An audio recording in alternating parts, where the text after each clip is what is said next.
जय हिंद साथियों, आप सभी लोगों का आपके अपने YouTube channel unique classes with Sonu channel में तहे दिल से स्वागत करता हूं।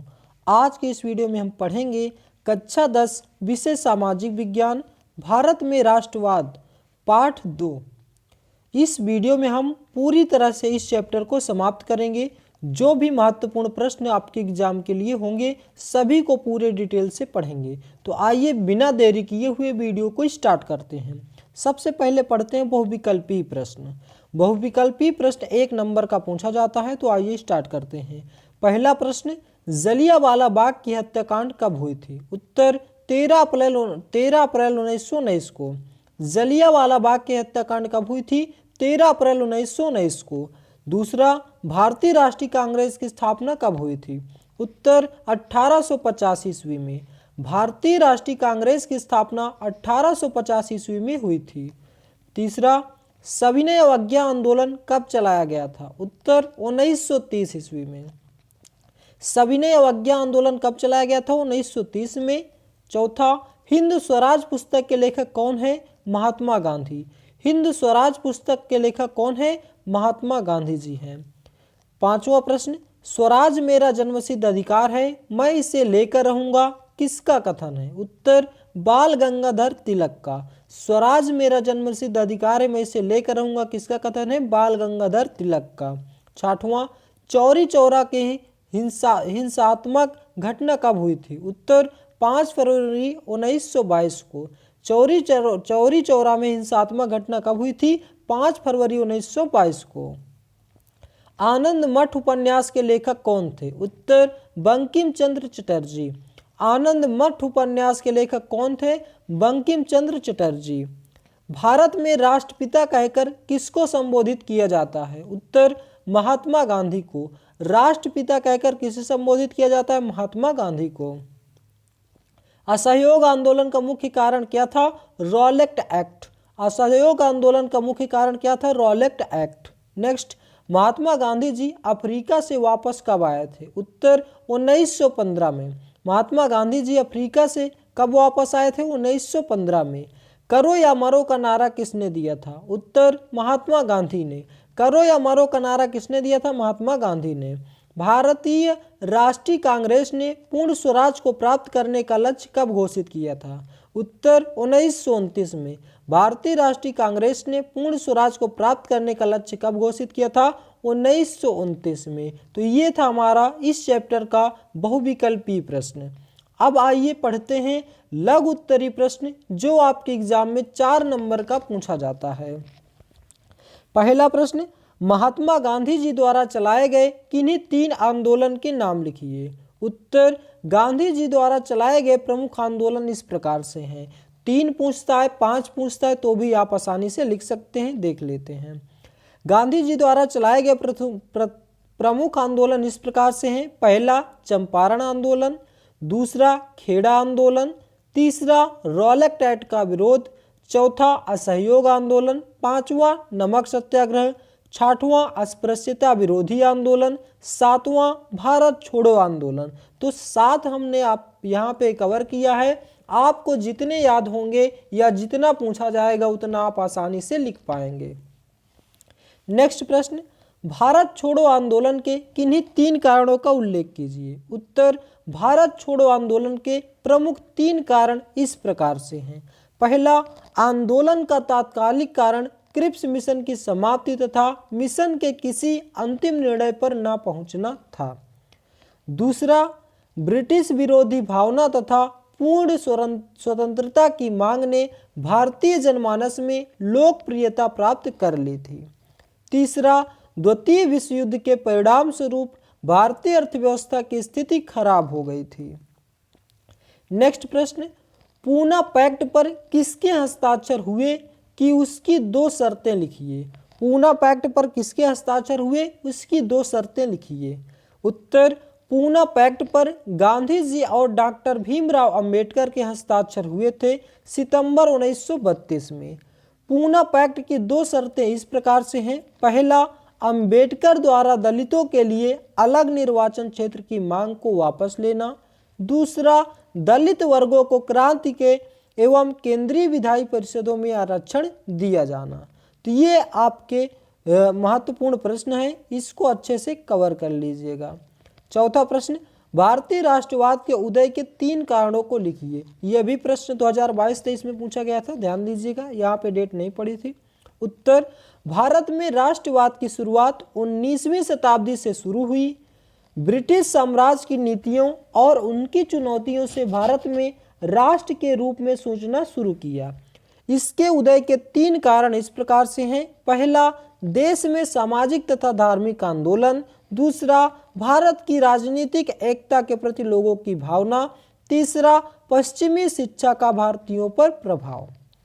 नेक्स्ट है हमारा विस्तृत उत्तरी प्रश्न, जो आपके एग्जाम में 6 नंबर का पूछा जाता है। और अगर आप विस्तृत उत्तरी प्रश्न कर ले जाते हैं अच्छे से, तो आपके ज़्यादा से ज़्यादा लघु उत्तरी क्वेश्चन भी आसानी से हो जाएंगे। तो आइए पढ़ते हैं पहला प्रश्न। असहयोग आंदोलन के स्वरूप, कारण एवं उसके परिणामों पर प्रकाश डालिए। अथवा महात्मा गांधी ने असहयोग आंदोलन क्यों चलाया, इस आंदोलन के क्या कार्यक्रम थे, उन्हें यह आंदोलन क्यों स्थगित करना पड़ा, कारण दीजिए। कई तरीके से आपके एग्जाम में पूछता है, आप देख सकते हैं। महात्मा गांधी जी द्वारा चलाए गए 3 आंदोलन का वर्णन कीजिए। तो आइए इसका उत्तर देख लेते हैं। पहला, असहयोग आंदोलन की में पृष्ठभूमि। महात्मा गांधी ने भारतीय राजनीति में प्रवेश ब्रिटिश सरकार के सहयोगी के रूप में किया था, क्योंकि उन्हें ब्रिटिश सरकार की ईमानदारी पर पूर्ण विश्वास था। परंतु जलियांवाला बाग हत्याकांड, रॉलेट एक्ट जैसी घटनाओं ने गांधी जी का ब्रिटिश सरकार के प्रति विश्वास उठ गया था। असहयोग आंदोलन का प्रारंभ।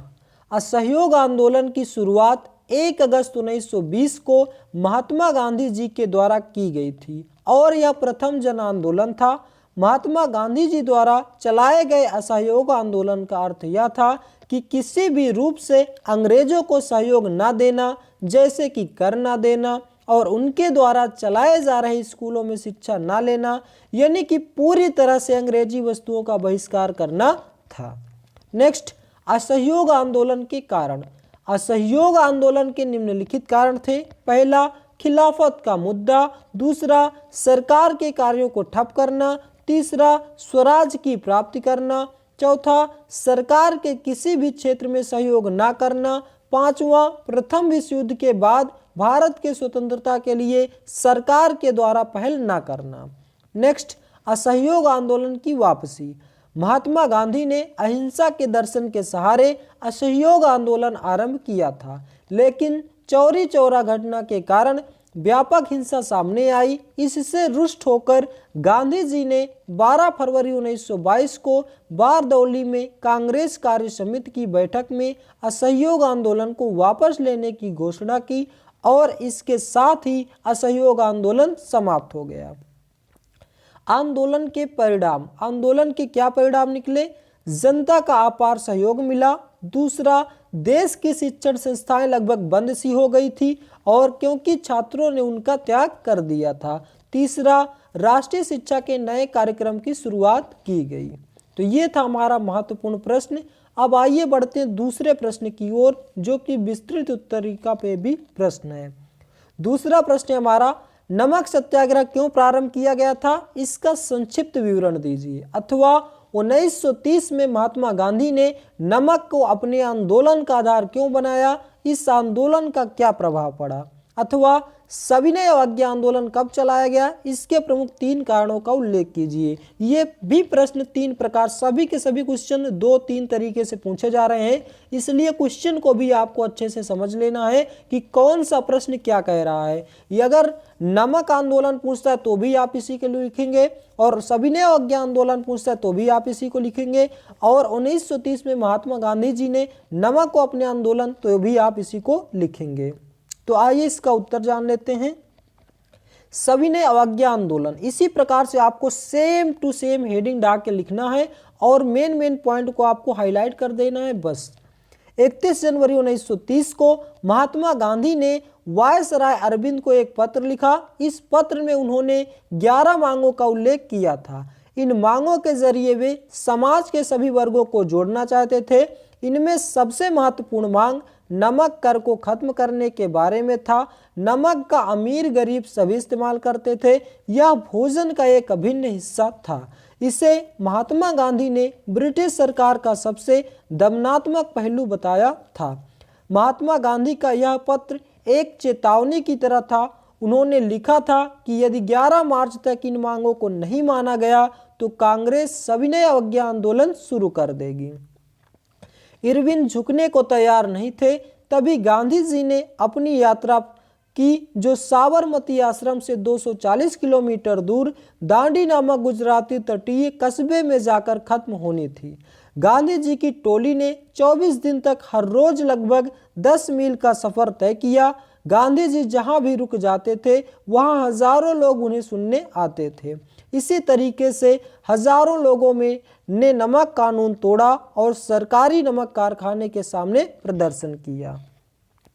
सविनय अवज्ञा आंदोलन के प्रमुख कारण, क्या कारण थे नमक आंदोलन के प्रारंभ करने का उद्देश्य यह था कि गांधी जी चाहते थे कि सरकार विनिमय की दर को घटाए। दूसरा, पूर्ण नशाबंदी लागू हो। तीसरा, नमक कर समाप्त हो जाए। चौथा, भू राजस्व कम हो। पांचवा, गुप्तचर विभाग पर नियंत्रण स्थापित हो। और छठवां, कपड़ों का आयात कम हो। सविनय अवज्ञा आंदोलन का प्रभाव, इसका क्या प्रभाव पड़ा? इस आंदोलन ने भारतीयों के अंदर राष्ट्रीयता की भावना उत्पन्न की, जिससे ब्रिटिश सरकार भी घबरा गई। विदेशी कपड़ों तथा अन्य वस्तुओं के आयात में कमी आई। सरकार को शराब उत्पाद शुल्क तथा भू राजस्व के रूप में प्राप्त होने वाली आय में भी अत्यधिक कमी आई। यानी कि लोग क्या किए, ब्रिटिश सरकार के सभी वस्तुओं का बहिष्कार कर दिए थे, तो उनके सभी के सभी मूल्यों में गिरावट आ गई। इससे ब्रिटिश सरकार का काफ़ी नुकसान पहुंचा। नेक्स्ट प्रश्न हमारा, महात्मा गांधी जी द्वारा चलाए गए 3 आंदोलन का वर्णन कीजिए। अथवा सविनय अवज्ञा आंदोलन या भारत छोड़ो आंदोलन का संक्षिप्त विवरण दीजिए। आपसे किसी भी तरीके से पूछेगा, आप आसानी से इसका आंसर दे के आएंगे।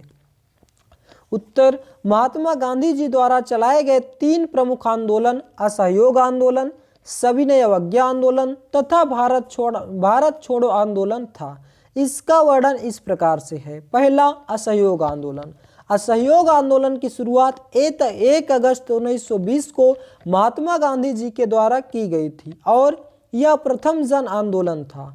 महात्मा गांधी जी द्वारा चलाए गए असहयोग आंदोलन का अर्थ यह था कि किसी भी रूप से अंग्रेजों को असहयोग न देना, जैसे कि कर न देना, उनके द्वारा चलाए गए स्कूलों में शिक्षा न लेना, यानी कि पूरी तरह से अंग्रेजी वस्तुओं का बहिष्कार करना था। दूसरा क्या है, सविनय अवज्ञा आंदोलन। 31 जनवरी 1930 को महात्मा गांधी ने वायसराय अरविंद को एक पत्र लिखा। इस पत्र में उन्होंने 11 मांगों का उल्लेख किया था। इन मांगों के जरिए वे समाज के सभी वर्गों को जोड़ना चाहते थे। इनमें सबसे महत्वपूर्ण मांग नमक कर को खत्म करने के बारे में था। नमक का अमीर गरीब सभी इस्तेमाल करते थे। यह भोजन का एक अभिन्न हिस्सा था। इसे महात्मा गांधी ने ब्रिटिश सरकार का सबसे दमनात्मक पहलू बताया था। 12 मार्च को साबरमती आश्रम से अपने 78 समर्थकों के साथ दांडी के लिए पद यात्रा प्रारंभ की। 6 अप्रैल को गांधी जी ने नमक बनाकर कानून तोड़ा था। दोस्तों, नमक का इस्तेमाल सभी लोग करते थे, इसीलिए मेन मुद्दा यही था नमक कर को खत्म करना, क्योंकि यह एक ऐसी चीज़ थी जिसका सेवन अमीर और गरीब सभी करते हैं, बिना इसके कुछ भी काम नहीं चलता था। तो इसीलिए नमक कर का मुद्दा सबसे अहम बना था। तीसरा, भारत छोड़ो आंदोलन।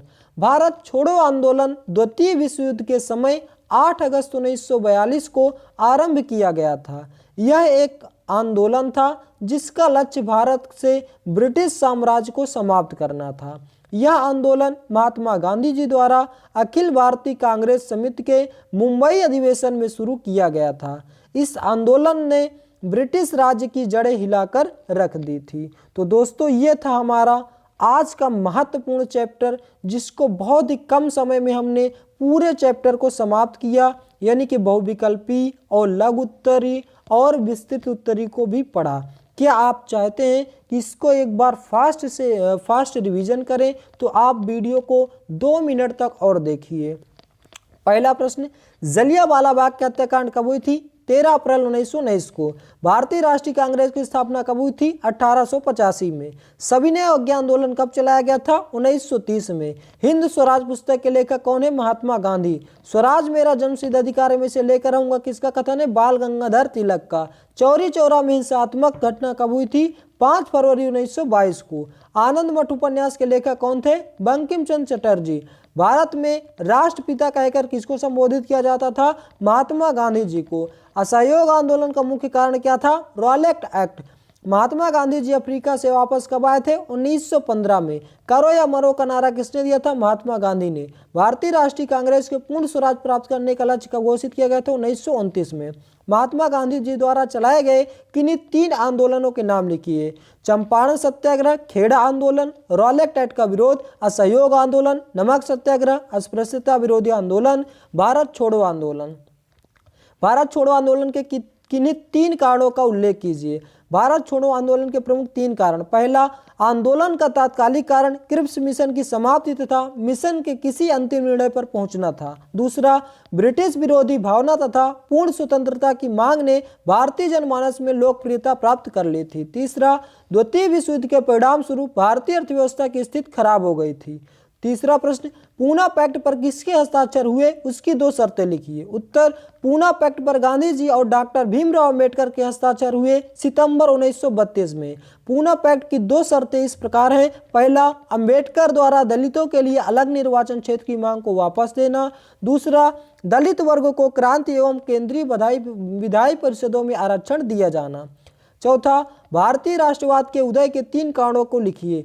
भारतीय राष्ट्र की शुरुआत 19वीं शताब्दी से शुरू हुई थी। ब्रिटिश साम्राज्य की नीतियों एवं उनकी चुनौतियों से भारत में राष्ट्र के रूप में सोचना शुरू किया था और इसके उदय के 3 कारण इस प्रकार से हैं। पहला, देश में सामाजिक तथा धार्मिक आंदोलन। दूसरा, भारत की राजनीतिक एकता के प्रति लोगों की भावना। तीसरा, पश्चिमी शिक्षा का भारतीयों पर प्रभाव। विस्तृत उत्तरीय प्रश्न, महात्मा गांधी के असहयोग आंदोलन क्यों चलाया? इस आंदोलन के क्या कार्यक्रम थे? इसका वर्णन कीजिए। महात्मा गांधी जी द्वारा चलाए गए 3 आंदोलन का वर्णन। असहयोग आंदोलन की पृष्ठभूमि, महात्मा गांधी ने भारतीय राजनीति में प्रवेश ब्रिटिश सरकार के सहयोगी के रूप में किया था क्योंकि उन्हें ब्रिटिश सरकार की ईमानदारी पर पूर्ण विश्वास था। परंतु जलियांवाला बाग हत्याकांड, रॉलेट एक्ट जैसी घटनाओं ने गांधी जी के ब्रिटिश सरकार के प्रति विश्वास उठ गया था। दूसरा, असहयोग आंदोलन का प्रारंभ। असहयोग आंदोलन की शुरुआत 1 अगस्त 1920 को महात्मा गांधी जी के द्वारा की गई थी और यह प्रथम जन आंदोलन था। महात्मा गांधी जी द्वारा चलाए गए असहयोग आंदोलन का अर्थ यह था कि किसी भी रूप से अंग्रेजों को सहयोग न देना, जैसे कि कर न देना और उनके द्वारा चलाए जाए स्कूलों में शिक्षा न लेना, यानी कि पूरी तरह से अंग्रेजी वस्तुओं का बहिष्कार करना था। असहयोग आंदोलन के कारण, खिलाफत का मुद्दा, सरकार के कार्यों को ठप करना, स्वराज की प्राप्ति करना, सरकार के प्रति किसी भी क्षेत्र में सहयोग न करना, प्रथम विश्व युद्ध के बाद भारत को स्वतंत्रता के लिए सरकार के द्वारा पहल न करना। असहयोग आंदोलन की वापसी, महात्मा गांधी ने अहिंसा के दर्शन के सहारे असहयोग आंदोलन आरंभ किया था, लेकिन चौरा चौरी घटना के कारण व्यापक हिंसा सामने आई। इससे रुष्ट होकर गांधी जी ने 12 फरवरी 1922 को बारदोली में कांग्रेस कार्य समिति की बैठक में असहयोग आंदोलन को वापस लेने की घोषणा की।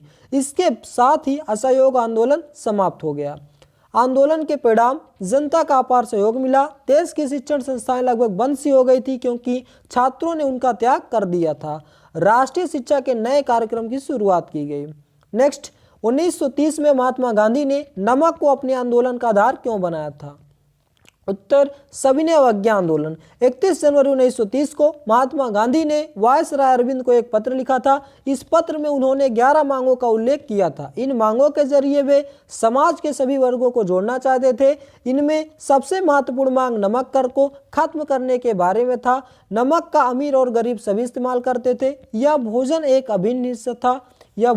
अभिन्न हिस्सा था। इससे महात्मा गांधी ने ब्रिटिश सरकार का सबसे दमनात्मक पहलू बताया था। महात्मा गांधी का यह एक पत्र चेतावनी की तरह था। उन्होंने लिखा था कि यदि 11 मार्च तक मांगों को नहीं माना गया तो कांग्रेस सविनय अवज्ञा आंदोलन शुरू कर देगी। इरविन झुकने को तैयार नहीं थे। तभी गांधी जी ने अपनी यात्रा प्रारंभ की, जो साबरमती आश्रम से 240 किलोमीटर दूर दांडी नामक गुजराती तटीय कस्बे में जाकर खत्म होनी थी। गांधी जी ने टोली में 24 दिन तक हर रोज लगभग 10 मील तक का सफर तय किया। गांधी जी जहां भी रुकते थे, हजारों लोग उन्हें सुनने आते थे। इसी तरीके से हजारों लोगों ने नमक कानून तोड़ा और सरकारी नमक कारखाने के सामने प्रदर्शन किया। सविनय अवज्ञा आंदोलन के प्रमुख कारण। प्रारंभ करने का उद्देश्य यह था कि गांधी जी चाहते थे कि सरकार विनिमय के दर को घटाए, पूर्ण नशाबंदी लागू हो, नमक कर समाप्त हो, चौथा भू राजस्व कम हो, गुप्तचर विभाग पर नियंत्रण स्थापित हो, कपड़ों का आयात कम हो। सविनय अवज्ञा आंदोलन का प्रभाव। इस आंदोलन ने भारतीयों के अंदर राष्ट्रीयता की भावना उत्पन्न की, जिससे ब्रिटिश सरकार भी घबरा गई। विदेशी कपड़ों तथा अन्य वस्तुओं के आयात में कमी आई। सरकार को शराब उत्पाद शुल्क तथा भू राजस्व के रूप में प्राप्त होने वाली आय में भी अत्यधिक कमी आई। महात्मा गांधी जी द्वारा चलाए गए प्रमुख 3 आंदोलनों का वर्णन कीजिए। महात्मा गांधी जी द्वारा चलाए गए प्रमुख 3 आंदोलन असहयोग आंदोलन, सविनय अवज्ञा आंदोलन तथा भारत छोड़ो आंदोलन है। पहला, असहयोग आंदोलन। असहयोग आंदोलन की शुरुआत 1 अगस्त 1920 को महात्मा गांधी जी के द्वारा की गई थी और यह एक प्रथम जन आंदोलन था। महात्मा गांधी जी द्वारा चलाए गए असहयोग आंदोलन का अर्थ यह था कि किसी भी रूप से अंग्रेजों को सहयोग न देना, जैसे कि कर न देना, उनके द्वारा चलाए गए स्कूलों में शिक्षा न लेना, यानी कि पूरी तरह से अंग्रेजी वस्तुओं का बहिष्कार करना था। सविनय अवज्ञा आंदोलन, इन सभी को हमने अभी विस्तार से पढ़ा था, तो इसलिए आपको यह डाउट हो रहा होगा कि बार बार यही क्वेश्चन क्यों, तो ये अलग से टिप्पणी में पूछ लेता है, तो आप लिखेंगे वही। मैं बार बार अलग टाइप नहीं करना चाहता था कि आपको 2 आंसर याद करना पड़े, फिर आप भूल जाएं, दिक्कत हो। तो आपको आसान करने के लिए मैंने ये सब किया है। सविनय अवज्ञा आंदोलन 31 जनवरी 1930 को महात्मा गांधी ने वायसराय अरविंद को एक पत्र लिखा था। इस पत्र में उन्होंने 11 मांगों का उल्लेख किया था। इन मांगों के जरिए वे समाज के सभी वर्गों को जोड़ना चाहते थे। इनमें सबसे महत्वपूर्ण मांग नमक कर को खत्म करने के बारे में था। नमक कर का अमीर और गरीब सभी इस्तेमाल करते थे। यह भोजन का एक अभिन्न हिस्सा था। इसे महात्मा गांधी जी ने ब्रिटिश सरकार का सबसे दमनात्मक पहलू बताया था। 12 मार्च को साबरमती आश्रम से अपने 78 समर्थकों के साथ दांडी के लिए पदयात्रा प्रारंभ की। 6 अप्रैल को गांधी जी ने नमक बनाकर कानून तोड़ा था। भारत छोड़ो आंदोलन। भारत छोड़ो आंदोलन द्वितीय विश्व युद्ध के समय 8 अगस्त 1942 को आरंभ किया गया था। यह एक आंदोलन था जिसका लक्ष्य भारत से ब्रिटिश साम्राज्य को समाप्त करना था। यह आंदोलन महात्मा गांधी जी द्वारा अखिल भारतीय कांग्रेस समिति के मुंबई अधिवेशन में शुरू किया गया था। इस आंदोलन ने ब्रिटिश राज की जड़ें हिलाकर रख दी थी। तो दोस्तों, ये था हमारा दूसरा चैप्टर, जिसको हमने विस्तार पूर्वक अध्ययन किया और इसका फास्ट रिवीजन भी किया। अब आशा करता हूं दोस्तों कि यह वीडियो आपको बेहद पसंद आया होगा। यदि आप हमारे चैनल पर नए हैं तो चैनल को सब्सक्राइब करें, वीडियो को लाइक करें और ज़्यादा से ज़्यादा शेयर करें। वीडियो को देख करके कड़ी से कड़ी मेहनत करें और आसानी से आप अच्छे मार्क्स गेन करें। तो आज का वीडियो बस यहीं तक, मिलते हैं नेक्स्ट वीडियो में। जय हिंद, जय भारत।